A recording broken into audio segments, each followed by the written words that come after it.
Hi dear students, ಈ ವಿಡಿಯೋದಲ್ಲಿ Joseph Conrad ಅವರ ಹಾರ್ಟ್ ಆಫ್ ಡಾರ್ಕ್ನೆಸ್ ಅಂತಕ್ಕಂತಹ ಒಂದು ನಾವೆಲ್ನ ಈಜಿಯೆಸ್ಟ್ ಸಮರಿಯನ್ನು ಡಿಸ್ಕಷನ್ ಮಾಡ್ತಾ ಹೋಗೋಣ. So many students are asking for this video. So ನಿಮಗೋಸ್ಕರ ಇಲ್ಲಿ ತುಂಬ ಸಿಂಪಲ್ ಆಗಿರ್ತಕ್ಕಂತಹ ಒಂದು ಸಮರಿಯನ್ನು ಕೊಡ್ತಾ ಇದ್ದೇನೆ. ವಿದ್ಯಾರ್ಥಿಗಳೇ, ವಿಡಿಯೋಗೆ ಒಂದು ಲೈಕ್ ಕೊಡೋದನ್ನು ಮರಿಬೇಡಿ ಮತ್ತು ಚಾನಲ್ಗೆ ಸಬ್ಸ್ಕ್ರೈಬ್ ಆಗಿಲ್ಲ ಅಂದರೆ ಈಗಲೇ ಸಬ್ಸ್ಕ್ರೈಬ್ ಬಟನನ್ನು ಕ್ಲಿಕ್ ಮಾಡಿ. ಫಸ್ಟ್ ಪಾಯಿಂಟ್ ನೋಡಿ, Joseph Conrad's heart of darkness is a novel first published in 1899. ನೋಡಿ, ಒಂದು ನಾವೆಲ್ ಅಂದರೆ ತುಂಬ ದೊಡ್ಡದಾಗಿರ್ತಕ್ಕಂತಹ ನಾವೆಲ್ ಆಗಿರೋದಿಲ್ಲ, ಒಂದು ದೊಡ್ಡದಾಗಿರ್ತಕ್ಕಂಥ ಒಂದು ಸ್ಟೋರಿ ಅಂತೇಳಿ ತಿಳ್ಕೊಬಹುದು ನಾವು. ಸೊ ಇದೊಂದು ಸ್ಟೋರಿ ಆಗಿರುತ್ತೆ. 1899ರಲ್ಲಿ ಫಸ್ಟ್ ಇದನ್ನು ಪಬ್ಲಿಷ್ ಮಾಡಲಾಗುತ್ತೆ ಮತ್ತು ಜೋಸೆಫ್ ಕಾನ್ರಾಡ್ ಏನಿದಾರೋ ಅವರ ಒಂದು ಫೇಮಸ್ ನಾವೆಲ್ಲ ಇದಾಗಿದೆ. It is A story within A story, ಅಂದರೆ ಕಥೆಯ ಒಳಗಡೆ ಒಂದು ಕಥೆಯನ್ನು ಒಳಗೊಂಡಿರ್ತಕ್ಕಂತಹ ಒಂದು ಸ್ಟೋರಿಯನ್ನು ನಾವಿಲ್ಲಿ ನೋಡ್ತೇವೆ ವಿದ್ಯಾರ್ಥಿಗಳೇ. Told by a man named Marlow. So Marlow ಅಂತಕ್ಕಂತಹ ವ್ಯಕ್ತಿ ಏನಿದ್ದಾನೋ ಅವನು ಈ ಒಂದು ಸ್ಟೋರಿಯನ್ನು ನಮಗೆ ಹೇಳ್ತಾ ಹೋಗ್ತಾನೆ ಈ ಒಂದು ನಾವೆಲ್ ಒಳಗಡೆ. Who recalls his journey into the African Congo as a steam boat captain. So ಇವನು ಒಬ್ಬ ಸ್ಟೀಮ್ ಬೋಟ್ ಕ್ಯಾಪ್ಟನ್ ಆಗಿರ್ತಾನೆ. ಆಫ್ರಿಕನ್ ಕಾಂಗೋಗೆ ಜರ್ನಿ ಮಾಡ್ತಕ್ಕಂತಹ ಸಂದರ್ಭದಲ್ಲಿ ಈ ಒಂದು ಸ್ಟೋರಿಯನ್ನು ಹೇಳ್ತಾ ಹೋಗ್ತಾನೆ.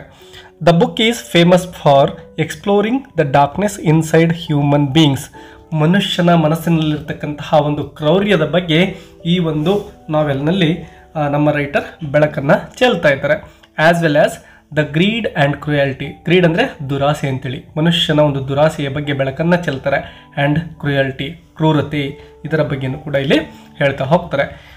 ಆಫ್ ಯುರೋಪಿಯನ್ ಕಲೋನಿಯಲಿಸಮ್ ಇನ್ ಆಫ್ರಿಕಾ, ಅಂದರೆ ಈ ಒಂದು ಯುರೋಪಿನ ಕಂಟ್ರಿಗಳು ಆಫ್ರಿಕಾದಲ್ಲಿ ಏನು ವಸಾಹತುಶಾಹಿ ನೀತಿಯನ್ನು ಅಳವಡಿಸ್ಕೊಂಡಿದ್ವೋ, ಅಂದರೆ ಆ ಒಂದು ಆಫ್ರಿಕಾವನ್ನು ವಸಾಹತುಶಾಹಿಯಾಗಿ ಮಾಡಿಕೊಂಡಿದ್ವೋ ಅಲ್ಲಿ ಎಷ್ಟೆಲ್ಲ ಒಂದು ಕ್ರೌರ್ಯವನ್ನು ಮೆರೆದಿದ್ವು ಅಂತಕ್ಕಂಥದ್ದನ್ನು ಇಲ್ಲಿ ನಮಗೆ ಕಣ್ಮುಂದೆ ಈ ಒಂದು ನಾವೆಲ್ನ ಮೂಲಕ ರೈಟರ್ ತಂದು ಕೊಡ್ತಾ ಇದ್ದಾರೆ. ವಿದ್ಯಾರ್ಥಿಗಳೇ, ನಿಮಗೆಲ್ಲ ತಿಳಿದಿದೆ, ಆಫ್ರಿಕನ್ ಕಂಟ್ರಿಗಳು ಅನೇಕ ದೇಶಗಳನ್ನು ತಮ್ಮ ತೆಕ್ಕೆಗೆ ತೆಗೆದುಕೊಂಡು ಅಲ್ಲಿರ್ತಕ್ಕಂತಹ ಒಂದು ಸಂಪತ್ತನ್ನು ಲೂಟಿ ಮಾಡಲಿಕ್ಕೆ ಅದೇ ಜನಗಳನ್ನೇ ಬಳಸಿಕೊಂಡು ಗುಲಾಮರಂತೆ ಟ್ರೀಟ್ ಮಾಡಿಬಿಟ್ಟು ಆ ಒಂದು ಜನಗಳ, ಅಂದರೆ ನೇಟಿವ್ ಪೀಪಲ್ ಏನಿದ್ರು ಆ ಜನಗಳ ಸ್ವಾತಂತ್ರ್ಯವನ್ನು ಕಸಿದುಕೊಂಡಿದ್ರು. ಸೊ ಅಂತಹ ಘಟನೆಗಳನ್ನೇ ಆಧಾರವಾಗಿಟ್ಕೊಂಡು ಈ ಒಂದು ನಾವೆಲನ್ನು ಬರೆಯಲಾಗಿದೆ. ಸಮರಿಯನ್ನು ನೋಡ್ತಾ ಹೋಗೋಣ. The story starts on a ship called the Nelly. So ಈ ಒಂದು ಸ್ಟೋರಿ ಆಗ್ತಕ್ಕಂಥದ್ದು, ಆರಂಭ ಆಗ್ತಕ್ಕಂಥದ್ದು ಒಂದು ಶಿಪ್ಪಲ್ಲಿ. ಅದರ ಹೆಸರೇನಪ್ಪ ಅಂದರೆ ನೆಲ್ಲಿ ಅಂತಕ್ಕಂತಹ ಒಂದು ಶಿಪ್ ಅದಾಗಿರುತ್ತೆ. Which is anchored on the Thames river in London. ನಿಮಗೆಲ್ಲ ತಿಳಿದಿರೋ ಹಾಗೆ ಲಂಡನ್ ನಗರ ಏನಿದೆನೋ ಇಂಗ್ಲೆಂಡ್ನಲ್ಲಿ, ಅಲ್ಲಿ ಒಂದು ಥೇಮ್ಸ್ ರಿವರ್ ಹರಿತಾ ಇರುತ್ತೆ. ಸೊ ಆ ಒಂದು ನದಿಯ ಒಂದು ಆ್ಯಂಕರ್ ಅಂದರೆ ಕಟ್ಟಿ ಹಾಕಿರೋದು ಅಂತೇಳಿ. ಸೊ ಈ ಒಂದು ಹಡಗು ಅಲ್ಲಿ ನಿಂತ್ಕೊಂಡಿರುತ್ತೆ. ಸೊ ಅಲ್ಲಿ ಈ ಒಂದು ಸ್ಟೋರಿ ಆರಂಭ ಆಗುತ್ತೆ. Several men are on board. ಅನೇಕ ಜನಗಳು, ಸೇಲರ್ಸ್ ಏನಿದಾರೋ ಆ ಒಂದು ಶಿಪ್ ಒಳಗಡೆ ಇದ್ದಾರೆ. Including a sailor named Marlow. So ಮೊದಲಿಗೆ ಹೇಳಿದಾಗೆ ಈ ಒಂದು ಕಥೆಯನ್ನು ಹೇಳ್ತಾ ಹೋಗ್ತಕ್ಕಂತಹ ಒಬ್ಬ ವ್ಯಕ್ತಿ ಮಾರ್ಲೋ ಏನಿದಾನೋ ಅವನು ಕೂಡ ಆ ಒಂದು ಶಿಪ್ಪಲ್ಲೇ ಇರ್ತಾನೆ. As they sit quietly, Marlow begins to tell a story about his past journey into Africa. So ಆ ಒಂದು ಶಿಪ್ ಒಳಗಡೆ ಮಾರ್ಲೋ ತನ್ನ ಒಂದು ಅನುಭವವನ್ನು ಶೇರ್ ಮಾಡ್ಕೊಳ್ತಾ ಹೋಗ್ತಾನೆ. ಅಂದರೆ ಆಫ್ರಿಕಾದಲ್ಲಿ ತನ್ನ ಒಂದು ಜರ್ನಿಯನ್ನು ಏನು ಮಾಡಿರ್ತಾನೋ ಅದರ ಒಂದು ಅನುಭವಗಳನ್ನು ಇಲ್ಲಿ ಶೇರ್ ಮಾಡ್ಕೊಳ್ತಾ ಹೋಗ್ತಾನೆ. Marlow says that as a child he loved looking at maps. ಇವನು ತುಂಬ ಚಿಕ್ಕವನಾಗಿದ್ದಾಗ ಮಾರ್ಲೋ ಆ ಮ್ಯಾಪ್ಸ್ಗಳನ್ನು ತುಂಬ ಕ್ಯೂರಿಯಸ್ ಆಗಿ ನೋಡ್ತಾ ಇರ್ತಾನೆ. ಅಂದರೆ ಆ ಒಂದು ಮ್ಯಾಪಲ್ಲಿರ್ತಕ್ಕಂತಹ ದೇಶಗಳು ಯಾವ ರೀತಿ ಇರ್ಬೋದು ಅಂತಕ್ಕಂತಹ ಒಂದು ಕ್ಯೂರಿಯಾಸಿಟಿ ಇವನಿಗೆ ಇರುತ್ತೆ. He dreamed of visiting the unexplored parts of the world. So ಅವನು ಒಂದು ಕನಸನ್ನು ಕಾಣ್ತಾ ಇದ್ದ. ಅದೇನಪ್ಪ ಅಂದರೆ unexplored part of the world, ಅಂದರೆ ಇನ್ನೂ ಜಗತ್ತಿನಲ್ಲಿರ್ತಕ್ಕಂತಹ ದೇಶಗಳು ಯಾವೆಲ್ಲ ದೇಶಗಳನ್ನು ಭೇಟಿ ಆಗಿಲ್ವೋ, ವಿಸಿಟ್ ಮಾಡಿಲ್ವೋ ಆ ಎಲ್ಲ ದೇಶಗಳನ್ನು ಭೇಟಿ ಆಗಬೇಕು ಅಂತಕ್ಕಂತಹ ಒಂದು ಕನಸನ್ನು ಇವನು ಇಟ್ಕೊಂಡಿರ್ತಾನೆ. When he grew up, Africa was still a mysterious place on the map. ಇವನು ತುಂಬ ಬೆಳೆದು ದೊಡ್ಡವನಾದರೂ ಕೂಡ ಆ ಒಂದು ಆಫ್ರಿಕಾ ಅಂತಕ್ಕಂತಹ ಒಂದು ಪ್ಲೇಸ್ ಏನಿತ್ತೋ ಅಲ್ಲಿಗೆ ಹೋಗಲಿಕ್ಕೆ ಸಾಧ್ಯ ಆಗಿರುತ್ತಿಲ್ಲ. ಅದೊಂದು ಅವನಿಗೆ ಮಿಸ್ಟೀರಿಯಸ್ ಪ್ಲೇಸ್ ಆಗಿ ಕಾಣ್ತಾ ಇರುತ್ತೆ. He wanted to go there and see it himself. So ನಾನು ಅಲ್ಲಿಗೆ ಹೋಗಬೇಕು, ಆ ಒಂದು ಆಫ್ರಿಕಾವನ್ನು ಕಣ್ಣಾರೆ ಕಾಣಬೇಕು ಅಂತಕ್ಕಂತಹ ಒಂದು ಕನಸು ಅವನಲ್ಲಿರುತ್ತೆ. With the help of his aunt, Marlow got a job as a captain for Belgian trading company. So ಅವನ ಕನಸನ್ನು ಇವನು ಯಾವ ರೀತಿ ನೆರವೇರಿಸ್ಕೊಳ್ತಾನೆ ಅಂದರೆ, ಇವನಿಗೆ ಒಬ್ಬ ಆಂಟ್ ಇರ್ತಾರೆ, ಅವ್ರು ಏನು ಮಾಡ್ತಾರೆ ಅಂದರೆ ಇವನಿಗೆ ಒಂದು ಶಿಪ್ಪಲ್ಲಿ ಕೆಲಸಕ್ಕೆ ಸೇರ್ಕೊಳ್ಳಿಕ್ಕೆ ಹೆಲ್ಪ್ ಮಾಡ್ತಾರೆ. Got a job is A captain, ಆ ಒಂದು ಹಡಗಿನ ಕ್ಯಾಪ್ಟನ್ ಆಗಿ ಇವನು ಸೇರ್ಕೊಳ್ಳಿಕ್ಕೆ ಹೆಲ್ಪ್ ಮಾಡ್ತಾರೆ. ಅದೊಂದು ಬೆಲ್ಜಿಯನ್ ಟ್ರೇಡಿಂಗ್ ಕಂಪನಿ ಆಗಿರುತ್ತೆ. ಅಂದರೆ ನಿಮಗೆಲ್ಲ ಗೊತ್ತಿರ್ಬೋದು Belgian trading company. His work was to drive a steam boat on the Congo river in Africa. So his work, ಅವನ ಕೆಲಸ ಏನಪ್ಪ ಅಂದರೆ to drive a steam boat, ಒಂದು ಸ್ಟೀಮ್ ಬೋಟನ್ನು ಕಾಂಗೋ ರಿವರ್ ಅಂತಕ್ಕಂಥದ್ದು ಆಫ್ರಿಕಾದಲ್ಲಿ ಏನು ಹರಿತಾ ಇದೆಯೋ ಅಲ್ಲಿ ತನ್ನ ಹಡಗನ್ನು ಮುಂದುವರಿಸ್ಕೊಂಡು ಹೋಗ್ತಕ್ಕಂಥ ಒಂದು ಕೆಲಸವನ್ನು ಸ್ಟೀಮ್ ಬೋಟನ್ನು ಇವನಿಗೆ ಕೊಡಲಾಗಿರುತ್ತೆ. The company was trading ivory, ಅಂದರೆ ಎಲಿಫೆಂಟ್ ಟಸ್ಕ್ಸ್, ಅಂದರೆ ಆನೆಗಳ ದಂತಗಳನ್ನು ಸಾಗಾಣಿಕೆ ಮಾಡ್ತಕ್ಕಂತಹ ಒಂದು company ಅದಾಗಿರುತ್ತೆ.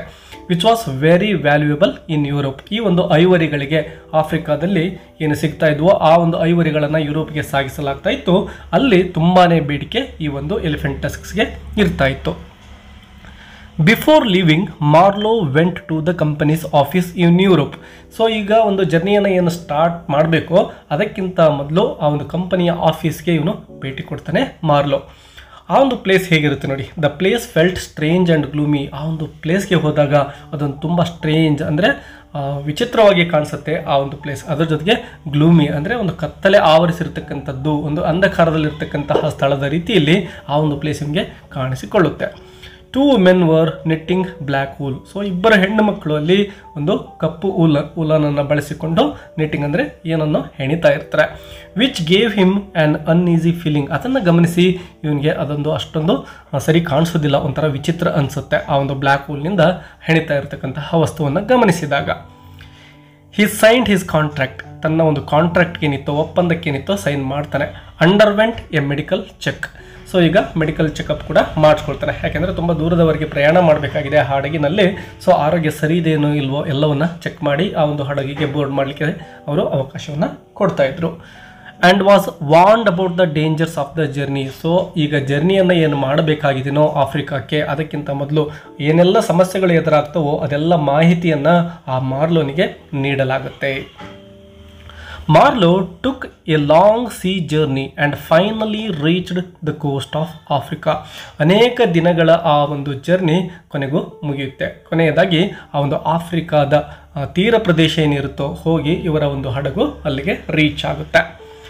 Then he travelled inland to the outer station. ಹಾಗೆಯೇ ಆ ಒಂದು ಆಫ್ರಿಕಾದ ಒಳಗಡೆ ಇವರು ಪ್ರವೇಶವನ್ನು ಮಾಡ್ತಾ ಇದ್ದಾರೆ.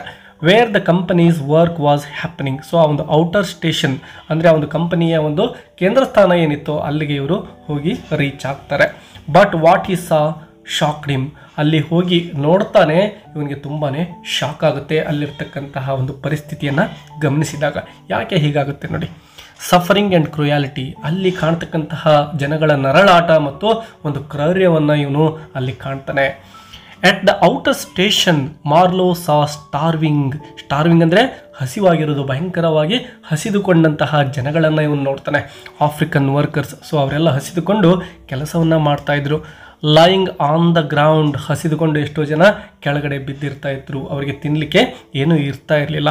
Weak and dying. ನೋಡಿ ಇಲ್ಲಿ ಚಿತ್ರದಲ್ಲಿ ನೀವು ಗಮನಿಸಬಹುದು ಸುಮಾರು ಜನಗಳು ಹಸಿವಿನಿಂದ ಬಳಲ್ತಾ ಇದ್ದಾರೆ, ಕೆಳಗಡೆ ಬಿದ್ದಿದ್ದಾರೆ, ಕೆಲಸವನ್ನು ಮಾಡಲಾಗದೆ ಅವರು ಕೆಳಗಡೆ ಬಿದ್ದಿದ್ದಾರೆ. ಸೊ ಇಂತಹ ಒಂದು ಪರಿಸ್ಥಿತಿಯನ್ನು ಇವನು ಗಮನಿಸ್ತಾನೆ.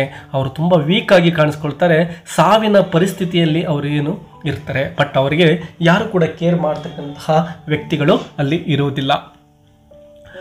Others were chained and forced to work. ಹೀಗೆ ಕೆಲವೊಂದಿಷ್ಟು ಜನಗಳು ಸಾಯ್ತಾ ಇರ್ತಾರೆ, ಇನ್ನು ಅಲ್ಲಿನೇ ಕೆಲಸಕ್ಕೆ. ನೋಡಿ ಚಿತ್ರದಲ್ಲಿ ಗಮನಿಸ್ಬೋದು ವಿದ್ಯಾರ್ಥಿಗಳೇ, ಯಾವ ರೀತಿ ಜನಗಳನ್ನು ಬಂಧನದಲ್ಲಿಟ್ಟಿದ್ದಾರೆ, ಅವರನ್ನು ಚೈನ್ ಒಳಗಡೆ ಬಂಧಿಸಿಟ್ಟಿದ್ದಾರೆ.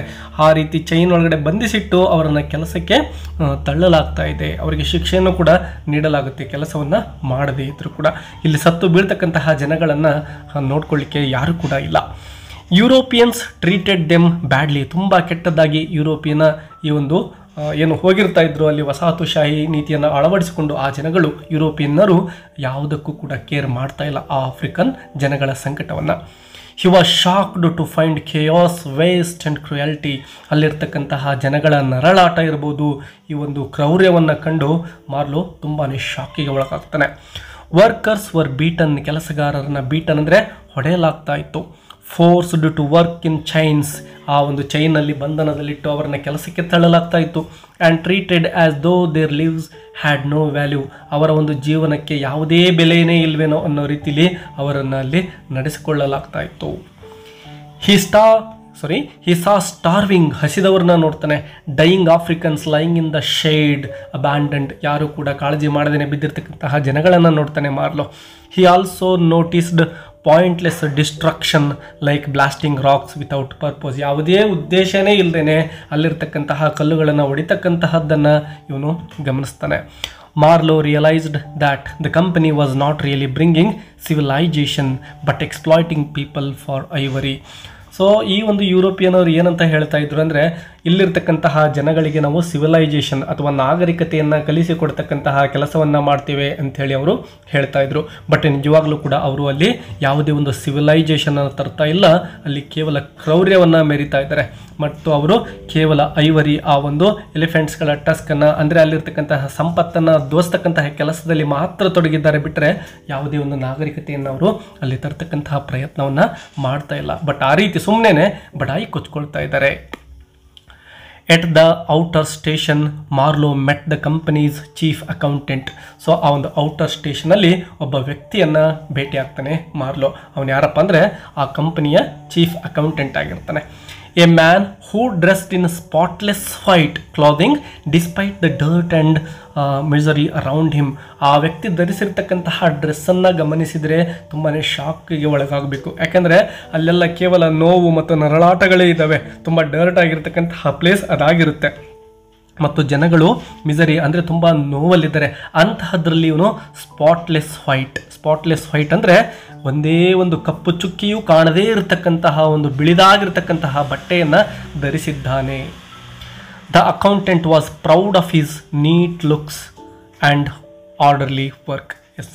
ನೀಟ್ ಬುಕ್ಸ್ ಅಂದರೆ ಆ ಒಂದು ಅಕೌಂಟ್, ಜನಗಳ ಲೆಕ್ಕವನ್ನು ಅವರು ಮಾಡ್ತಕ್ಕಂತಹ ಕೆಲಸ ಮತ್ತು ಲೆಕ್ಕಾಚಾರವನ್ನು ಏನು ನೋಡ್ಕೊಳ್ತಾ ಇದ್ನೋ ಅದರ ಕುರಿತು ಅವನಿಗೆ ತುಂಬಾ ಹೆಮ್ಮೆ ಇರುತ್ತೆ. Marlow was struck by the contrast. While people were dying all around, the accountant cared only about numbers and appearances. ಮಾರ್ಲೋಗೆ ತುಂಬಾ ಶಾಕ್ ಆಗುತ್ತೆ. ಯಾಕೆಂದರೆ ಅಲ್ಲಿ ಒಂದು ವೈರುಧ್ಯ, ಕಾಂಟ್ರಾಸ್ಟ್ ಇದೆ. ಅದೇನಪ್ಪ ಅಂದರೆ, ಒಂದು ಕಡೆ ಪೀಪಲ್ ವರ್ ಡೈಯಿಂಗ್, ಜನಗಳು ಸಾಯ್ತಾ ಇದ್ದಾರೆ ನೋವಿನಿಂದ. ಇನ್ನೊಂದು ಕಡೆ ಈ ಅಕೌಂಟೆಂಟ್ ಏನಿದ್ನೋ ಅವನು ಕೇವಲ ತನ್ನ ಒಂದು ಅಪಿಯರೆನ್ಸ್, ತಾನು ಯಾವ ರೀತಿ ಹೊರಗಡೆ ಕಾಣಿಸ್ಕೊಳ್ತೇನೆ, ಯಾವ ರೀತಿಯ ಡ್ರೆಸ್ಸನ್ನು ಹಾಕಿದ್ದೇನೆ ಅನ್ನಲಿಕ್ಕೆ ಗಮನವನ್ನು ಕೊಡ್ತಾ ಇದ್ದಾನೆ. ಮತ್ತು ಆ ಲೆಕ್ಕಾಚಾರಕ್ಕೆ ಮಾತ್ರ ಅವನು ಗಮನ ಕೊಡ್ತಾ ಇದ್ದಾನೆ. ಆ ಜನಗಳ ಪ್ರಾಣ ಏನು ಹೋಗ್ತಾ ಇದೆಯೋ ಅದರ ಕಡೆ ಸ್ವಲ್ಪನೂ ಕೂಡ ಇವನಿಗೆ ಕೇರ್ ಇಲ್ಲ. From the accountant Marlow first heard about a man named Kurtz. ಇನ್ನೊಬ್ಬ ವ್ಯಕ್ತಿಯ ಬಗ್ಗೆ ಇಲ್ಲಿ ನಾವು ನೋಡ್ತೇವೆ. ಆ ಅಕೌಂಟೆಂಟ್ ಒಬ್ಬ ವ್ಯಕ್ತಿಯನ್ನು ಮಾರ್ಲೋಗೆ ಪರಿಚಯಿಸ್ತಾನೆ, ಅಂದರೆ ಹೇಳ್ತಾನೆ. ಕರ್ಡ್ಜ್ ಅಂತಕ್ಕಂತಹ ಒಬ್ಬ ವ್ಯಕ್ತಿ. He was the company's best agent. ಅವನು ಯಾರಪ್ಪ ಅಂದರೆ ಆ ಒಂದು ಕಂಪನಿ ಏನಿರುತ್ತೋ ವ್ಯಾಪಾರದ್ದು ಅದರ ಬೆಸ್ಟ್ ಏಜೆಂಟ್ ಆಗಿರ್ತಾನೆ. The central station. Marlow had to walk many miles through the jungle to reach the central station. So ಆ ಮಾರ್ಲೋ ಏನಿದ್ನೋ ಅವನು ಸುಮಾರು ಮೈಲ್ಸ್ಗಳಷ್ಟು ನಡಿಬೇಕಾಗುತ್ತೆ ಆ ಒಂದು ಅರಣ್ಯದಲ್ಲಿ ಆ ಒಂದು ಸೆಂಟ್ರಲ್ ಸ್ಟೇಷನನ್ನು ರೀಚ್ ಆಗಲಿಕ್ಕೆ. The trip was hard. So ಅಲ್ಲಿಗೆ ಇರತಕ್ಕಂತಹ ಜರ್ನಿ ಏನಿತ್ತೋ ತುಂಬ ಕಠಿಣವಾಗಿರುತ್ತೆ. And many workers suffered along the way. So ಕೆಲಸಗಾರರನ್ನು ಇವನು ಕರೆದುಕೊಂಡು ಹೋಗಬೇಕಾಗಿತ್ತು. ಅನೇಕ ಕೆಲಸಗಾರರು ಆ ದಾರಿಯಲ್ಲಿ ನಡೀತಾ ಇರಬೇಕಾದ್ರೆ ನರಳಾಟವನ್ನು ಅನುಭವಿಸ್ತಾರೆ. ಯಾಕೆಂದರೆ ಅವರು ಅನೇಕ ವಸ್ತುಗಳನ್ನು ಅಲ್ಲಿಗೆ ಸಾಗಿಸಬೇಕಾಗಿರುತ್ತೆ. ಆ 100 ಮೈಲಿ ಅವರು ಆ ಎಲ್ಲ ವಸ್ತುಗಳನ್ನು ಕ್ಯಾರಿ ಮಾಡಬೇಕಾಗಿರೋ ಕಾರಣ ಅವರು ನೋವನ್ನು ಅನುಭವಿಸ್ತಾರೆ. When he finally arrived, he discovered that his steamboat had been damaged in an accident. It would take months to repair. So ಕೊನೆಗೂ ಹೋಗಿ ಅವರೇನು ರೀಚ್ ಆಗಬೇಕಾಗಿತ್ತು ಅಲ್ಲಿಗೆ ಹೋಗಿ ರೀಚ್ ಆಗ್ತಾರೆ. ಬಟ್ ಅಲ್ಲಿ ಇನ್ನೊಂದು ಶಾಕ್ ಅವ್ರಿಗೆ ಕಾದಿರುತ್ತೆ. ಅದೇನಪ್ಪ ಅಂದರೆ, ಇವರು ಏನು ಒಂದು ಹಡಗನ್ನು ತೆಗೆದುಕೊಂಡು ಹೋಗಬೇಕಾಗಿತ್ತು, ಸ್ಟೀಮ್ ಬೋಟ್ ಏನಿತ್ತು ಆ ಸ್ಟೀಮ್ ಬೋಟಲ್ಲಿ ಹೋಗಬೇಕಾಗಿತ್ತು ಇವರು ಅಲ್ಲಿಂದ. ಬಟ್ ಆ ಒಂದು ಸ್ಟೀಮ್ ಬೋಟ್ ಕೂಡ ಡ್ಯಾಮೇಜ್ ಆಗಿರುತ್ತೆ, ಹಾಳಾಗಿರುತ್ತೆ ಯಾವುದೋ ಒಂದು ಆಕ್ಸಿಡೆಂಟ್ ಆಗಿ. ಸೊ ಆ ಒಂದು ಸ್ಟೀಮ್ ಬೋಟನ್ನು ರಿಪೇರ್ ಮಾಡಬೇಕು ಅಂದರೆ ತಿಂಗಳುಗಳು ಕಾಲ ಟೈಮ್ ಬೇಕಾಗುತ್ತೆ. ಹಾಗಾಗಿ ಸ್ವಲ್ಪ ಅಲ್ಲಿ ಕಾಯಲೇಬೇಕಾದಂತಹ ಅನಿವಾರ್ಯತೆ ಎದುರಾಗುತ್ತೆ ಮಾರ್ಲೋನಿಗೆ. At the central station Marlow met the company's manager. So ಅಲ್ಲೊಬ್ಬ ಮ್ಯಾನೇಜರ್ನನ್ನು ಭೇಟಿ ಆಗ್ತಾನೆ. The manager was healthy but strange. ಆ ಮ್ಯಾನೇಜರ್ ತುಂಬಾ ಹೆಲ್ದಿ ಆಗಿರ್ತಾನೆ, ವಿಚಿತ್ರವಾಗಿರ್ತಾನೆ. He spoke carefully and seemed worried about rivals. So ಅವನು ತನಗೆ ಯಾರಾದರೂ ಎದುರಾಳಿಗಳು ಹುಟ್ಕೋಬಹುದೇನೋ ಅಂತಕ್ಕಂತಹ ಒಂದು ಅನುಮಾನದಲ್ಲಿನೇ ಮಾತಾಡ್ತಾ ಇರ್ತಾನೆ. ಮಾರ್ಲೋ ರಿಯಲೈಸ್ಡ್ ದ ಮ್ಯಾನೇಜರ್ ಡಿಸ್ಲೈಕ್ಡ್ ಕರ್ಜ್. ಸೊ ಆ ಮ್ಯಾನೇಜರ್ ಕರ್ಡ್ಸನ್ನು ಡಿಸ್ಲೈಕ್ ಅಂದರೆ ಅವನನ್ನು ಡಿಸ್ಲೈಕ್ ಮಾಡ್ತಾನೆ ಅಂತಕ್ಕಂಥದ್ದು ಮಾರ್ಲೋಗೆ ಅರ್ಥ ಆಗುತ್ತೆ. Who was gaining fame and influence by collecting huge amounts of ivory. So ಆ ಒಂದು ಕರ್ಡ್ಸ್ ಏನಿದ್ನೋ ಅವನು ತುಂಬಾ ಇನ್ಫ್ಲೂಯೆನ್ಸಿಯಲ್ ಪರ್ಸನ್ ಆಗಿರ್ತಾನೆ, ತುಂಬ ಪ್ರಭಾವವನ್ನು ಬೀರಿರ್ತಕ್ಕಂತಹ ವ್ಯಕ್ತಿ ಆಗಿರ್ತಾನೆ ಮತ್ತು ಇವನಿಗೆ ಒಂದು ಫೇಮ್ ಇರುತ್ತೆ. ಅಂದರೆ ಅಲ್ಲಿರ್ತಕ್ಕಂತಹ ಜನಗಳಿಗೆ ಇವನು ಪರಿಚಯ ಇರ್ತಾನೆ, ತುಂಬ ಜನಗಳು ಅವನನ್ನು ಹೊಗಳ್ತಾ ಇರ್ತಾರೆ, ಒಂದು ಹೆಸರನ್ನು ಗಳಿಸಿರ್ತಕ್ಕಂತಹ ವ್ಯಕ್ತಿ ಆಗಿರ್ತಾನೆ. ಅದರ ಜೊತೆಗೆ ತುಂಬಾ ಹ್ಯೂಜ್ ಅಮೌಂಟ್ಸ್ ಆಫ್ ಐವರಿ, ಈ ಒಂದು ಆನೆಗಳ ದಂತಗಳನ್ನು ಕಲೆಕ್ಟ್ ಮಾಡಿರ್ತಕ್ಕಂತಹ ವ್ಯಕ್ತಿ ಅವನಾಗಿರ್ತಾನೆ.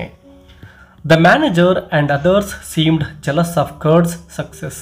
ಸೊ ಆ ಮ್ಯಾನೇಜರ್ ಏನಿದ್ನೋ ಅವನಿಗೆ ಕರ್ಡ್ಸ್ ಕಂಡ್ರೆ ಹೊಟ್ಟೆ ಕಿಚ್ಚು ಇರುತ್ತೆ, ಯಾಕಂದರೆ ಆ ಕರ್ಡ್ಸ್ ತುಂಬ ಸಕ್ಸಸ್ಫುಲ್ ಆಗಿರ್ತಾನೆ, ಅದರಿಂದ ಮ್ಯಾನೇಜರ್ಗೆ ಅವನ ಮೇಲೆ ಹೊಟ್ಟೆ ಕಿಚ್ಚು ಮೂಡಿರುತ್ತೆ. Marlow spent months repairing his boat. ಹೀಗೆ ಅನೇಕ ತಿಂಗಳುಗಳ ಕಾಲ ಆ ಒಂದು ಬೋಟನ್ನು ರಿಪೇರ್ ಮಾಡಲಾಗುತ್ತೆ. During this time he heard many stories about Kurtz. So ಆ ಒಂದು ಸಮಯದಲ್ಲಿ ಅಲ್ಲೇನು ಅವನು ಇರ್ತಾನೋ ಆ ಸಮಯದಲ್ಲಿ ಕರ್ಡ್ಸ್ ಬಗ್ಗೆ ಅನೇಕ ವಿಷಯಗಳನ್ನು ತಿಳಿದುಕೊಳ್ತಾನೆ. Some people said Kurtz was a great man who wanted to bring civilisation to Africa. So ಅನೇಕ ಜನಗಳು ಆ ಒಂದು ಕರ್ಡ್ಸ್ ಏನಿದ್ನೋ ಒಬ್ಬ ಗ್ರೇಟ್ ಪರ್ಸನ್ ಅಂತೇಳಿ ಟ್ರೀಟ್ ಮಾಡ್ತಾ ಇರ್ತಾರೆ, ಯಾಕೆಂದರೆ ಅವನು ಆಫ್ರಿಕಾಕ್ಕೆ ಒಂದು ನಾಗರಿಕತೆಯನ್ನು ಸಿವಿಲೈಜೇಷನನ್ನು ತರಲಿಕ್ಕೆ ಪ್ರಯತ್ನ ಮಾಡ್ತಾ ಇದ್ದಾನೆ ಅಂತೇಳಿ ಕರೀತಾರೆ. ಬಟ್ ಇನ್ನೊಂದಿಷ್ಟು ಜನ ಏನು ಹೇಳ್ತಾರೆ ನೋಡಿ, others said he had gone mad, ಅವನು ಹುಚ್ಚು ಹಿಡಿಸ್ಕೊಂಡ್ಬಿಟ್ಟಿದ್ದಾನೆ, ಅವನೊಬ್ಬ ಹುಚ್ಚ ಅಂತ ಹೇಳ್ತಾರೆ. This mystery made Marlow eager to meet him. So ಒಂದಿಷ್ಟು ಜನ ಕರ್ಡ್ಸನ್ನು ಗ್ರೇಟ್ ಮ್ಯಾನ್ ಅಂತ ಹೇಳ್ತಾರೆ, ಇನ್ನೊಂದಿಷ್ಟು ಜನ ಮ್ಯಾಡ್ ಮ್ಯಾನ್ ಅಂತಾರೆ. ಸೊ ಅವನು ನಿಜವಾಗ್ಲೂ ಗ್ರೇಟಾ ಅಥವಾ ಹುಚ್ಚನ ಅಂತಕ್ಕಂತಹದ್ದನ್ನು ತಿಳ್ಕೋಬೇಕು ಅಂತಕ್ಕಂತಹ ಭಯಂಕರವಾಗಿರ್ತಕ್ಕಂತಹ ಆಸಕ್ತಿ ಮಾರ್ಲೋನಲ್ಲಿ ಬರುತ್ತೆ ಮತ್ತು ಬೇಗ ಅವನನ್ನು ಏನಾದರೂ ಮಾಡಿ ಮೀಟ್ ಆಗಬೇಕು ಅಂತಕ್ಕಂತಹ ಒಂದು ಆಸೆಯನ್ನು ಕೂಡ ಇವನು ಇಟ್ಕೊಳ್ತಾನೆ. Finally the steam boat was ready. ಹೀಗೆ ತಿಂಗಳುಗಳ ಕಾಲ ನಡೆದ ಆ ಒಂದು ಸ್ಟೀಮ್ ಬೋಟ್ ಏನಿತ್ತೋ ಅದನ್ನು ರಿಪೇರ್ ಮಾಡಲಾಗುತ್ತೆ, ಕೊನೆಗೋದು ರೆಡಿ ಆಗುತ್ತೆ. Marlow the manager and some agents started their journey. Marlow ತನ್ನ ಒಂದು ಪ್ರಯಾಣವನ್ನು ಅನೇಕ ಏಜೆಂಟ್ಸ್ ಜೊತೆ ಆರಂಭಿಸ್ತಾನೆ. Up river to reach Kurtz's station. ಕೊನೆಗೂ ಹೋಗಿ ಆ ಒಂದು ಕರ್ಡ್ಸ್ ಅಂತಕ್ಕಂತಹ ವ್ಯಕ್ತಿ ಏನಿದ್ನೋ ಅವನ ಒಂದು ಪ್ಲೇಸನ್ನು ರೀಚ್ ಆಗ್ತಾರೆ. The river was dangerous. ಹಾಗೆ ಇನ್ನೂ ಏನು ಪ್ರಯಾಣ ಮಾಡ್ತಾ ಇದ್ರು ಆ ಪ್ರಯಾಣ ಹೇಗಿತ್ತು ಅಂತಕ್ಕಂಥದ್ದನ್ನು ಇಲ್ಲಿ ಗಮನಿಸ್ತೇವೆ. ತುಂಬ ಡೇಂಜರ್ ಆಗಿರತಕ್ಕಂತಹ ಒಂದು ರಿವರ್ ಆಗಿರುತ್ತೆ. And the jungle was thick and silent. ಆ ಒಂದು ಜಂಗಲ್ ತುಂಬ ದಟ್ಟಾರಣ್ಯ ಅಂತ ಹೇಳ್ಬೋದು ಮತ್ತು ತುಂಬ ಸೈಲೆಂಟ್ ಆಗಿರ್ತಕ್ಕಂತಹ ಅರಣ್ಯ ಅದಾಗಿತ್ತು. Sometimes they heard drums in the distance. ದೂರದಲ್ಲಿ ಎಲ್ಲೋ ಡ್ರಮ್ಗಳನ್ನು ಬಡಿತಕ್ಕಂತಹ ಒಂದು ಸೌಂಡ್ ಇವರಿಗೆ ಕೇಳಿಸುತ್ತೆ. ಅಂದರೆ ಆಫ್ರಿಕನ್ ಪೀಪಲ್ ತಮ್ಮ ಒಂದು ಸಂಸ್ಕೃತಿ ಸಂಪ್ರದಾಯಗಳನ್ನು ಅವ್ರು ಮಾಡ್ತಾ ಇರ್ಬೋದು ಅಥವಾ ಯಾವುದೋ ಒಂದು ಡ್ರಮ್ಗಳು ಬಾರಿಸ್ತಕ್ಕಂಥದ್ದು ಸೌಂಡ್ ಕೇಳಿಸ್ತಾ ಇದೆ. The journey felt strange. ತುಂಬ ವಿಚಿತ್ರ ಅನಿಸುತ್ತೆ. Like entering another world. ಯಾವುದೋ ಹೊಸ ಜಗತ್ತನ್ನು ತಾವು ಪ್ರವೇಶ ಮಾಡ್ತಾ ಇದ್ದೇವೆ ಅಂಥೇಳಿ ಮಾರ್ಲೋಗೆ ಅನಿಸುತ್ತೆ. ಆ ರೀತಿಯಾಗಿರ್ತಕ್ಕಂತಹ ವಿಚಿತ್ರ ಪ್ರಯಾಣ ಅದಾಗಿರುತ್ತೆ. One morning the steam boat was caught in a heavy fog. ಆ ರೀತಿ ತಮ್ಮ ಪ್ರಯಾಣವನ್ನು ಮಾಡ್ತಾ ಇರತಕ್ಕಂತಹ ಸಂದರ್ಭದಲ್ಲಿ ತುಂಬಾ ಫಾಗ್, ಅಲ್ಲೆಲ್ಲ ಹೊಗೆ ತುಂಬಿಕೊಂಡಿರುತ್ತೆ. ಅಂತಹ ಪ್ಲೇಸಲ್ಲಿ ಇವರ ಒಂದು ಸ್ಟೀಮ್ ಬೋಟ್ ಹೋಗ್ತಾ ಇರುತ್ತೆ. Out of nowhere they were attacked by arrows. ಎಲ್ಲಿಂದಲೋ ಕೆಲವೊಂದಿಷ್ಟು ಬಾಣಗಳಿಂದ ಇವರ ಮೇಲೆ ಅಟ್ಯಾಕನ್ನು ಮಾಡಲಾಗುತ್ತೆ. ಆ್ಯರೋಸ್ ಅಂದರೆ ಬಾಣಗಳು ಅಂತೇಳಿ. And spears throne from the river banks. ಇವರ ಮೇಲೆ ಆಕ್ರಮಣ ಮಾಡ್ತಾರೆ ಆ ಒಂದು ಬಾಣಗಳಿಂದ. ಕಣ್ಣಿಗೆ ಕಾಣಿಸದೇ ಇರತಕ್ಕಂತಹ ಜನಗಳು ಆ ಒಂದು ರಿವರ್ ಬ್ಯಾಂಕ್ ಅಂದರೆ ನದಿಯ ದಡದಿಂದ. ಸ್ಪಿಯರ್ಸ್ ಅಂದರೆ ಏನು ನಾವು ಸ್ಪಿಯರ್ಸ್ ಅಂದರೆ ಈಟಿಗಳು ಅಂತ ಕರಿತೇವೆ. ಸೊ ಬಾಣಗಳಿಂದ ಈಟಿಗಳಿಂದ ನದಿಯ ದಡದಿಂದ ಯಾರೋ ಇವರ ಮೇಲೆ ದಾಳಿಯನ್ನು ಮಾಡ್ತಾರೆ. The crew panicked. ಆ ಒಂದು ಸ್ಟೀಮ್ ಬೋಟಲ್ಲಿರ್ತಕ್ಕಂತಹ ಕ್ರ್ಯೂ ಜನಗಳೇನಿದ್ರು ಪ್ರಯಾಣಿಕರೇನಿದ್ರು ಪ್ಯಾನಿಕ್ ಆಗ್ತಾರೆ, ಹೆದರ್ಕೊಳ್ತಾರೆ. And the white agents fired rifles wildly into the jungle. So ಯಾವ ಕಡೆಯಿಂದ ಆ ಬಾಣಗಳು ಈಟಿಗಳು ಇವರ ಮೇಲೆ ಬೀಳ್ತಾ ಇದ್ವೋ ಆ ಕಡೆ ಈ ಒಂದು ವೈಟ್ ಏಜೆಂಟ್ಸ್ ಅಂದರೆ ಯುರೋಪಿನ ಏಜೆಂಟ್ಗಳೇನಿದ್ರು ಅವರು ತಮ್ಮ ಒಂದು ರೈಫಲ್ಗಳಿಂದ ದಾಳಿಯನ್ನು ಮಾಡ್ತಾರೆ. The African helmsman steering the boat was killed during the attack. So ಆ ರೀತಿಯ ಒಂದು ದಾಳಿಯಲ್ಲಿ ಒಬ್ಬ ಆಫ್ರಿಕಾದ ವ್ಯಕ್ತಿ ಆ ಒಂದು ಸ್ಟೀಮ್ ಬೋಟನ್ನು ಮುನ್ನಡೆಸ್ಕೊಂಡು ಹೋಗ್ತಾ ಇರ್ತಾನೆ. ಆ ವ್ಯಕ್ತಿಯ ಮೇಲೇನೂ ಕೂಡ ಈ ಬಾಣಗಳು ಬಂದು ಬೀಳ್ತವೆ, ಅವನು ಅಲ್ಲೇ ಸತ್ತು ಹೋಗ್ತಾನೆ. ಮಾರ್ಲೋ ವಾಸ್ ಶೇಕನ್. ಈ ಒಂದು ದೃಶ್ಯವನ್ನು ಕಣ್ಣಾರೆ ಕಂಡಂತಹ ಮಾರ್ಲೋ ತುಂಬ ಭಯಭೀತಿಗೆ ಒಳಗಾಗ್ತಾನೆ, ಅವನು ಅದರಿಂದ ಅದರುತ್ತಾನೆ. But the eventually drove off the attackers and continued. So ಹೇಗೋ ಆ ಒಂದು ದಾಳಿಕೋರರಿಂದ ತಪ್ಪಿಸಿಕೊಂಡು ಮಾರ್ಲೋ ಮತ್ತು ಉಳಿದಿರ್ತಕ್ಕಂತಹ ಪ್ರಯಾಣಿಕರು ತಮ್ಮ ಒಂದು ಪ್ರಯಾಣವನ್ನು ಮುಂದುವರಿಸ್ತಾರೆ. This attack made the journey feel even more dangerous and surreal. Kurtz's station. So ಕೊನೆಗೂ ಹೋಗಿ ಆ ಒಂದು ಪ್ಲೇಸನ್ನು ಮುಟ್ತಾ ಇದ್ದಾರೆ ನೋಡಿ. When the reached Kurtz's station Marlow saw shocking things. ಅಲ್ಲಿ ಹೋಗಿ ನೋಡಿದಾಗಲೂ ಕೂಡ ಇವನಿಗೆ ಶಾಕಿಂಗ್ ಆಗಿರ್ತಕ್ಕಂತಹ ವಸ್ತುಗಳು ಕಾಣಿಸ್ಕೊಳ್ತವೆ. ಹ್ಯೂಮನ್ ಹೆಡ್ಸ್ ಅಂದರೆ ಮನುಷ್ಯನ ತಲೆಗಳನ್ನು ಕತ್ತರಿಸಿ ವರ್ ಪ್ಲೇಸ್ಡ್ ಆನ್ ಸ್ಟಿಕ್ಸ್. ಕಟ್ಟಿಗೆಗಳಿಗೆ ಸಿಲುಕಿಸಿ ಆ ಒಂದು ಮನೆಯ ಮುಂದೆ ಇಟ್ಟಿರ್ತಾರೆ. Human heads var placed on sticks outside the house. These showed how cruel curds had become. So ಆ ಮನೆಯ ಮುಂದೆನೇ ಈ ಕರ್ಡ್ಸ್ ಆ ರೀತಿಯಾಗಿರ್ತಕ್ಕಂತಹ ಮನುಷ್ಯರ ತಲೆಗಳನ್ನೇ ಮುಂದೆ ಇಟ್ಟಿದ್ದಾನೆ ಅಂದರೆ ಅವನೆಷ್ಟೊಂದು ಕ್ರೂರಿ ಆಗಿರಬಹುದು ಅಂಥೇಳಿ ಅರ್ಥ ಆಗಬೇಕು ನಮಗೆಲ್ಲ. They were greeted by A Russian trader. ಹೀಗೆ ಹೋದವರೇ ಒಬ್ಬ ರಷ್ಯನ್ ಟ್ರೇಡರ್ ಇವರನ್ನು ಆಹ್ವಾನ ಮಾಡ್ತಾನೆ, ಅಂದರೆ ಮಾರ್ಲೋ ಮತ್ತು ಉಳಿದಿರ್ತಕ್ಕಂತಹ ಆ ವ್ಯಾಪಾರಿಗಳನ್ನು, ಏಜೆಂಟ್ಸ್ಗಳನ್ನು. A young man who admire Kurtz like a hero. So ಆ ರಷ್ಯನ್ ಟ್ರೇಡರ್ ವ್ಯಾಪಾರಿ ಏನಿದ್ನೋ ಅವನು ಕರ್ಡ್ಸನ್ನು ಒಬ್ಬ ಹೀರೋನಂತೆ ಅಡ್ಮೈರ್ ಹೊಗಳುತ್ತಾನೆ. The Russian explained that Kurtz had set himself up as a god among the natives who worshipped him. So ಆ ಒಂದು ನೇಟಿವ್ ಪೀಪಲ್ಗಳೇನಿದ್ರು ಕರ್ಡ್ಸನ್ನು ಒಬ್ಬ ದೇವರ ರೀತಿಯಲ್ಲಿ ಟ್ರೀಟ್ ಮಾಡ್ತಾಯಿದ್ರು. ಅವನನ್ನೇ ವರ್ಷಿಪ್ ಅಂದರೆ ಆರಾಧನೆ ಮಾಡ್ತಕ್ಕಂಥದ್ದು. ದೇವರನ್ನು ಬಿಟ್ಟು ಆ ಕರ್ಡ್ಸ್ನನ್ನೇ ಅವರೆಲ್ಲ ಆರಾಧಿಸ್ತಾ ಇದ್ರು, ಅವನನ್ನೇ ದೇವರು ಅಂತೇಳಿ ಅವರು ತಿಳ್ಕೊಂಡ್ಬಿಟ್ಟಿರ್ತಾರೆ. ಕೊನೆಗೂ ನಮ್ಮ ಮಾರ್ಲೋ ಕರ್ಡ್ಸನ್ನು ಭೇಟಿ ಆಗ್ತಾನೆ ನೋಡಿ. Finally Marlow met Kurtz. He was very sick and weak. ಹೋಗಿ ನೋಡ್ತಾನೆ, ಅವನೊಬ್ಬ ರೋಗಿಷ್ಠ ಅಂದರೆ ರೋಗದಿಂದ ತುಂಬಿರ್ತಕ್ಕಂತಹ ವ್ಯಕ್ತಿ ಆಗಿರ್ತಾನೆ, ತುಂಬ ದುರ್ಬಲನಾಗಿ ಕಾಣಿಸ್ಕೊಳ್ತಾನೆ. But his voice and personality were still strong. ನೋಡಲಿಕ್ಕೆ ದೈಹಿಕವಾಗಿ ತುಂಬಾ ಸಿಕ್ಕಾಗಿ ವೀಕಾಗಿ ಕಂಡರೂ ಕೂಡ ಅವನ ಒಂದು ವ್ಯಕ್ತಿತ್ವ, ಅವನ ಒಂದು ಧ್ವನಿಯಲ್ಲಿ ಇನ್ನೂ ಒಂದು ಸ್ಟ್ರಾಂಗ್ ಅಂದರೆ ಒಂದು ಸ್ಟ್ರೆಂತ್ ಕಾಣಿಸ್ತಾ ಇದೆ, ಶಕ್ತಿ ಕಾಣಿಸ್ಕೊಳ್ತಾ ಇದೆ. Despite his physical weakness Kurtz spoke with authority. ಅಧಿಕಾರದ ಒಂದು ಗತ್ತಿನಲ್ಲಿನೇ ಆ ಕರ್ಡ್ಸ್ ಮಾತನಾಡ್ತಾನೆ. Marlow realised that Kurtz had given in completely to his own desires and the wilderness around him. So Marlow ಅರ್ಥ ಮಾಡ್ಕೊಳ್ತಾನೆ, ಈ ಕರ್ಡ್ಸ್ ಅಂತಕ್ಕಂಥವನು ದುರಾಸೆಗೆ ಒಳಗಾಗಿದ್ದಾನೆ, ತನ್ನಲ್ಲಿರ್ತಕ್ಕಂತಹ ಕ್ರೌರ್ಯವನ್ನೇ ಮೆರಿತಾ ಇದ್ದಾನೆ. He ruled with violence. ಹಿಂಸೆಯ ಮೂಲಕ ಆ ಜನಗಳ ಮೇಲಿದ್ದ ಬಾಳಿಕೆಯನ್ನು ಮಾಡ್ತಾ ಇದ್ದಾನೆ, ಆ ಜನಗಳನ್ನು ಭಯಗೊಳಿಸಿದ್ದಾನೆ. Taking whatever he wanted. ತನಗೇನು ಬೇಕೋ ಅದೆಲ್ಲವನ್ನು ಕೂಡ ಒಂದು ಹಿಂಸೆಯ ಮೂಲಕ, ಭಯವನ್ನು ಹುಟ್ಟು ಹಾಕುವುದರ ಮೂಲಕ ತನ್ನ ಆಸೆಗಳನ್ನು, ದುರಾಸೆಗಳನ್ನು ಅವನು ಏನು ಮಾಡ್ತಾ ಇದ್ದಾನೆ, ತೀರಿಸ್ಕೊಳ್ತಾ ಇದ್ದಾನೆ. The famous man was both brilliant and horrifying. ಒಂದು ಕಡೆ ಅವನು ಬ್ರಿಲಿಯಂಟ್ ಆಗಿರ್ಬೋದು, ಇನ್ನೊಂದು ಕಡೆ ಅವನೊಬ್ಬ ಭಯವನ್ನು ಹುಟ್ಟಿಸ್ತಕ್ಕಂತಹ ಹಾರಿಫಿಕ್ ಪರ್ಸನ್ ಅಂತೇಳಿ ಮಾರ್ಲೋ ಅರ್ಥ ಮಾಡ್ಕೊಳ್ತಾನೆ. Even though he was dying the natives worshipped him and did not want him to leave. ಒಂದು ಕಡೆ ಅವನು ಆಲ್ರೆಡಿ ಸಾವಿನ ಅಂಚಿನಲ್ಲಿದ್ದಾನೆ, ಜನಗಳು ಇವನನ್ನು ಆರಾಧಿಸ್ತಾ ಇದ್ರು, ಅವರು ಅಲ್ಲಿಂದ ಹೋಗಲಿಕ್ಕೆ ಇಷ್ಟಪಡ್ತಾ ಇಲ್ಲ, ಅಂದರೆ ಆ ಕರ್ಡ್ಸ್ ಅಲ್ಲಿಯೇ ಇರಬೇಕು ಅಂಥೇಳಿ ಅವರು ಅಂದ್ಕೊಳ್ತಾ ಇದ್ದಾರೆ.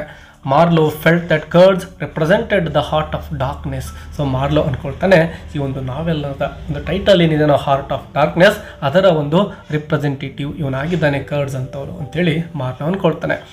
ದ ಹಿಡನ್ ಎವಿಲ್ ಅಂದರೆ ಅವಿತಿರ್ತಕ್ಕಂತಹ ಒಂದು ಕ್ರೌರ್ಯ ಅಂಥೇಳಿ ನಾವು ಅರ್ಥ ಮಾಡ್ಕೋಬೋದು. Heart of darkness. ಡಾರ್ಕ್ನೆಸ್ ಅಂದರೆ ಕತ್ತಲು, ಹಾರ್ಟ್ ಅಂದರೆ ಹೃದಯ, ಅಂದರೆ ಹೃದಯದಲ್ಲಿ ಕರುಣೆ ಪ್ರೀತಿಗಳಿಗೆ ಸ್ಥಾನವೇ ಇರಲಿಲ್ಲ. ಯಾರಲ್ಲಿ ಅಂದರೆ ಈ ಕರ್ಡ್ಸ್ ಅಂತಕ್ಕಂತಹ ವ್ಯಕ್ತಿಯಲ್ಲಿ ಅಷ್ಟೊಂದು ಕ್ರೌರ್ಯವನ್ನು ತುಂಬಿಕೊಂಡಿರುವ ಹೃದಯ ಒಂದಾಗಿರುತ್ತೆ. ಹಾಗಾಗಿನೇ ಹಾರ್ಟ್ ಆಫ್ ಡಾರ್ಕ್ನೆಸ್ ಅಂಥೇಳಿ ಇಲ್ಲಿ ಟೈಟಲನ್ನು ನಾವು ಗಮನಿಸ್ತೇವೆ. Greed inside human beings unleashed when rules and morality disappeared. ಒಂದು ಮೊರಾಲಿಟಿ ಇಲ್ಲದೆ ಇದ್ದಾಗ, ಒಂದು ರೂಲ್ಸ್ಗಳು ಇಲ್ಲದೆ ಇದ್ದಾಗ ವ್ಯಕ್ತಿ ಎಷ್ಟೊಂದು ಕ್ರೌರ್ಯತೆಗೆ ಇಳಿತಾನೆ ಅಂತಕ್ಕಂಥದ್ದಕ್ಕೆ ಸಂಕೇತವಾಗಿ ಇಲ್ಲಿ ಕರ್ಡ್ಸ್ ಕಾಣಿಸ್ಕೊಳ್ತಾನೆ. Kurtz's last words. Marlow managed to get Kurtz on to the steam boat and began the journey back. So ಈಗ ಕರ್ಡ್ಸನ್ನು ಕೂಡ ಕರೆದುಕೊಂಡು ಮಾರ್ಲೋ ವಾಪಸ್ ಆ ಒಂದು ಸ್ಟೀಮ್ ಬೋಟಲ್ಲಿ ಜರ್ನಿಯನ್ನು ಆರಂಭಿಸ್ತಾನೆ. But Kurtz's health continued to fail. ಬರ್ತಾ ಬರ್ತಾ ಅವನ ಆರೋಗ್ಯ ಹದಗೆಡ್ತಾ ಹೋಗುತ್ತೆ. Before dying Kurtz whispered his final words. ಸಾಯೋದಕ್ಕಿಂತ ಮೊದಲು ನಿಧಾನಕ್ಕೆ ಕೆಲವೊಂದಿಷ್ಟು ಪದಗಳನ್ನು ಕರ್ಡ್ಸ್ ವಿಸ್ಪರ್ ಅಂದರೆ ಗುನುಗ್ತಾನೆ. ದ ಹಾರರ್ ಆ ಪದಗಳು ಯಾವಪ್ಪ ಅಂದರೆ ದ ಹಾರರ್ ಅಂತೇಳಿ ಅಂದರೆ ಭಯಾನಕ ಅಂತಕ್ಕಂತಹ ಮೀನಿಂಗನ್ನು ಈ ಪದಗಳು ಕೊಡ್ತವೆ. Marlow believed these words were Kurtz's judgement on himself. So Marlow think ಮಾಡ್ತಾನೆ, ಈ ಕರ್ಡ್ಸ್ ಏನಿದ್ದಾನೋ ತನ್ನನ್ನು ಕುರಿತು ತಾನೇ ಈ ರೀತಿಯ ಒಂದು ಜಡ್ಜ್ಮೆಂಟನ್ನು ಮಾಡ್ಕೊಳ್ತಾ ಇದ್ದಾನೆ. ಅಂದರೆ ಅಲ್ಲಿಯವರೆಗೂ ಅವನ ಒಂದು ಮಾಡಿರ್ತಕ್ಕಂತಹ ಕೆಲಸಗಳು ಏನಿದ್ದಾವೋ ಹಾರರ್ ಅಂಥೇಳಿ ಅವುಗಳನ್ನು ಅವನೇ ಕರೆದುಕೊಳ್ತಾ ಇದ್ದಾನೆ. ಹೀಸ್ ಲೈಫ್ ಅವನ ಜೀವನ and perhaps on all of humanity's greed and cruelty. ಮನುಷ್ಯನಲ್ಲಿರ್ತಕ್ಕಂತಹ ಒಂದು ದುರಾಸೆಗಳು ಮತ್ತು ಕ್ರೌರ್ಯ ಏನಿದಾವೋ ಅವುಗಳನ್ನೇ ಕುರಿತು ಹಾರರ್ ಅಂಥೇಳಿ ಈ ಕರ್ಡ್ಸ್ ಹೇಳ್ತಾ ಇದ್ದಾನೆ ಅಂಥೇಳಿ ಮಾರ್ಲೋ ಅಂದ್ಕೊಳ್ತಾರೆ. Shortly afterward Kurtz died. ಇದಾಗಿ ಕೆಲವೇ ಕ್ಷಣಗಳಲ್ಲಿ ಕರ್ಡ್ಸ್ ಸತ್ತು ಹೋಗಿಬಿಡ್ತಾನೆ. And the crew buried him in the river. ಆ ನದಿಯಲ್ಲಿನೇ ಅವನ ಶವವನ್ನು ಬಿಡ್ತಾರೆ. Return to Europe. Marlow eventually return to Europe. ಇದಾದ ನಂತರದಲ್ಲಿ ಮಾರ್ಲೋ ಯುರೋಪ್ಗೆ ಮರಳಿ ಬರ್ತಾನೆ. But he was deeply affected by what he had seen. So ಆ ಒಂದು ಆಫ್ರಿಕಾದಲ್ಲಿ ಕಂಡಂತಹ ಒಂದು ಕ್ರೌರ್ಯವನ್ನು, ಆ ಆಫ್ರಿಕನ್ ಜನಗಳ ಒಂದು ನರಳಾಟವನ್ನು ಇವನು ಮರಿಲಿಕ್ಕೆ ಸಾಧ್ಯ ಆಗೋದಿಲ್ಲ. He visited Kurtz's fiancee known as the intended. So ಆ ಒಂದು ಕರ್ಡ್ಸ್ನ ಫಿಯಾನ್ಸಿಯನ್ನು ಇಲ್ಲಿ ಭೇಟಿ ಹಾಕ್ತಾನೆ ಯುರೋಪ್ನಲ್ಲಿ. She still believed Kurtz was a great and noble men. ಅವಳು ಅಂದ್ಕೊಂಡಿರ್ತಾಳೆ ಈ ಕರ್ಡ್ಸ್ ಏನಿದ್ದಾನೋ ತುಂಬಾ ಗ್ರೇಟ್ ಆಗಿರ್ತಕ್ಕಂತಹ ವ್ಯಕ್ತಿ, ತುಂಬಾ ಅವನು ಸಮಾಜದಲ್ಲಿ ಗೌರವವನ್ನು ಸಂಪಾದಿಸಿರ್ತಕ್ಕಂತಹ ವ್ಯಕ್ತಿ ಅಂತೇಳಿ ಅವಳು ಅಂದ್ಕೊಂಡಿರ್ತಾಳೆ. She asked Marlow about Kurtz's last words. So ಮಾರ್ಲೋನನ್ನು ಅವಳು ಕೇಳ್ತಾಳೆ, ಕರ್ಡ್ಸ್ ಕೊನೆಯದಾಗಿ ಸಾಯಬೇಕಾದ್ರೆ ಏನಂತ ಹೇಳಿದ್ದ ಅಂತ ಕೇಳ್ತಾಳೆ. Marlow could not tell her the terrible truth. So ಯಾವ ರೀತಿ ದ ಹಾರರ್ ಅಂತ ಅವನು ಕೊನೆಯ ಮಾತುಗಳನ್ನು ಹೇಳಿರ್ತಾನೋ ಕರ್ಡ್ಸ್, ಆ ಮಾತುಗಳನ್ನು ಇಲ್ಲಿ ಮಾರ್ಲೋ ಹೇಳೋದಿಲ್ಲ. ಅದರ ಬದಲಾಗಿ ಅವನೇನು ಹೇಳ್ತಾನೆ ನೋಡಿ, instead he lied and said Kurtz's last word was her name. So ಅವನು ಸುಳ್ಳು ಹೇಳ್ತಾನೆ. ಅವನು ಸಾಯಬೇಕಾದ್ರೆ ಅಂದರೆ ಕರ್ಡ್ಸ್ ಸಾಯಬೇಕಾದ್ರೆ ನಿನ್ನ ಹೆಸರನ್ನೇ ಹೇಳ್ತಾ ಸತ್ತ ಅಂತೇಳಿ ಸುಳ್ಳನ್ನು ಹೇಳ್ತಾನೆ. The story ends with Marlow reflecting on the darkness he had seen in Africa and in the human heart. So ಈ ರೀತಿ ಸ್ಟೋರಿ ಎಂಡ್ ಆಗುತ್ತೆ. ಏನಂದರೆ ಮಾರ್ಲೋ ರಿಫ್ಲೆಕ್ಟಿಂಗ್ ಅಂದರೆ ಮಾರ್ಲೋ ರಿಫ್ಲೆಕ್ಟ್ ಮಾಡ್ತಾ ಇದ್ದಾನೆ. ಆ ಡಾರ್ಕ್ನೆಸ್ ಅಂದರೆ ಆ ಒಂದು ಆಫ್ರಿಕಾದಲ್ಲಿ ಕಂಡಂತಹ ಒಂದು ಡಾರ್ಕ್ನೆಸ್ ಏನಿತ್ತು, ಡಾರ್ಕ್ನೆಸ್ ಅಂದರೆ ಕತ್ತಲು ಅಂತ ಅರ್ಥ ಮಾಡ್ಕೋಬಾರ್ದು. ಆ ಒಂದು ಕ್ರೌರ್ಯ, ಯುರೋಪಿಯನ್ನರು ಆಫ್ರಿಕಾದಲ್ಲಿ ಮಾಡಿದಂತಹ ಕ್ರೌರ್ಯ ದಬ್ಬಾಳಿಕೆಗಳನ್ನು ಅವನು ಇಲ್ಲಿ ನೆನಪು ಮಾಡ್ಕೊಳ್ತಾನೆ. He had seen in Africa. ಅದ್ರ ಜೊತೆಗೆ ಮನುಷ್ಯನ ಹೃದಯದಲ್ಲಿ, ಆ ಕರ್ಡ್ಸ್ನ ಹೃದಯದಲ್ಲಿ ಯಾವ ರೀತಿಯ ಕ್ರೌರ್ಯ ತುಂಬಿಕೊಳ್ಳುತ್ತೋ ಅದನ್ನು ಕೂಡ ಇಲ್ಲಿ ಮತ್ತೆ ನೆನಪು ಮಾಡ್ಕೊಳ್ತಾನೆ ಮಾರ್ಲೋ. The book is about more than a trip into Africa. It is also about a trip into the human soul. ಕೇವಲ ಈ ಒಂದು ಪುಸ್ತಕ ಇರತಕ್ಕಂಥದ್ದು ಆಫ್ರಿಕಾದ ಪ್ರಯಾಣದ ಕುರಿತು ಮಾತ್ರ ಅಲ್ಲ, ಮನುಷ್ಯನ ಸೋಲನ್ನು ಕೂಡ ಇಲ್ಲಿ ನಾವು, ಸೋಲ್ ಅಂದರೆ ಆತ್ಮ ಅಂತೇಳಿ, ಸೊ ಒಂದು ಆತ್ಮದ ಪ್ರಯಾಣವನ್ನು ಕೂಡ ನೋಡ್ತೇವೆ. ಅಂದರೆ ಮನುಷ್ಯನ ಮನಸ್ಸಿನಲ್ಲಿರ್ತಕ್ಕಂತಹ ಕ್ರೌರ್ಯ ದಬ್ಬಾಳಿಕೆಗಳೇನಿದಾವೋ, ದುರಾಸೆ ಏನಿದೆನೋ ಅದನ್ನು ಕೂಡ ನಾವಿಲ್ಲಿ ಅರ್ಥ ಮಾಡ್ಕೊಳ್ತೇವೆ. Conrad shows that colonialism was not about helping people but about greed and cruelty. ಈ ಒಂದು ವಸಾಹತು ಶಾಹಿ ನೀತಿಯಿಂದಾಗಿ ಯುರೋಪಿಯನ್ನರು ಯಾವ ರೀತಿ ದುರಾಸೆಗೆ ಒಳಗಾಗಿದ್ರು ಮತ್ತು ಕ್ರೌರ್ಯವನ್ನು ಮೆರೆದ್ರು ಅಂತಕ್ಕಂಥದ್ದನ್ನು ಕೂಡ ಈ ಒಂದು ನಾವೆಲ್ಲದ ಮೂಲಕ ನಾವು ತಿಳಿದುಕೊಳ್ತೇವೆ. He also shows that every person has a hidden darkness inside. ಪ್ರತಿಯೊಬ್ಬ ವ್ಯಕ್ತಿಯ ಹೃದಯದಲ್ಲೂ ಕೂಡ ಈ ರೀತಿಯಾಗಿರ್ತಕ್ಕಂತಹ ಒಂದು ಕ್ರೌರ್ಯ ಅಂತಕ್ಕಂಥದ್ದು ಮನೆ ಮಾಡಿರುತ್ತೆ ಅಂತಕ್ಕಂಥದ್ದನ್ನು ಈ ಒಂದು ನಾವೆಲ್ ಮೂಲಕ ನಾವು ಅರ್ಥ ಮಾಡ್ಕೊಳ್ತೇವೆ. Which can come out when rules disappear. So ಒಂದು ಕಾನೂನು ಕಟ್ಟಳೆಗಳೇ ಇಲ್ಲ ಅಂದರೆ, ರೂಲ್ಗಳೇ ಇಲ್ಲ ಅಂದರೆ ನಾವೆಲ್ಲರೂ ಕೂಡ ಎಷ್ಟೋ ಅಧಪತನಕ್ಕಾದರೂ ಇಳಿತೇವೆ. ನಮ್ಮ ಆಸೆಗಳನ್ನು ತೀರಿಸಿಕೊಳ್ಳಲಿಕ್ಕೆ ಎಂತಹ ಕೆಟ್ಟ ಕೆಲಸಕ್ಕೂ ಕೂಡ ನಾವು ಸಿದ್ಧರಾಗಿರ್ತೇವೆ ಅಂತಕ್ಕಂಥದ್ದನ್ನು ಈ ಒಂದು ನಾವೆಲ್ ಮೂಲಕ ನಾವು ಅರ್ಥ ಮಾಡ್ಕೋಬಹುದು ವಿದ್ಯಾರ್ಥಿಗಳೇ. ಸೊ ಈ ವಿಡಿಯೋ ನಿಮಗೆ ಹೆಲ್ಪ್ಫುಲ್ ಆಗಿದೆ ಅಂದ್ಕೊಂಡಿದ್ದೇನೆ. Don't forget to hit the like button and also subscribe the channel. Once again we can meet in next video. Until take care and keep learning. All the best.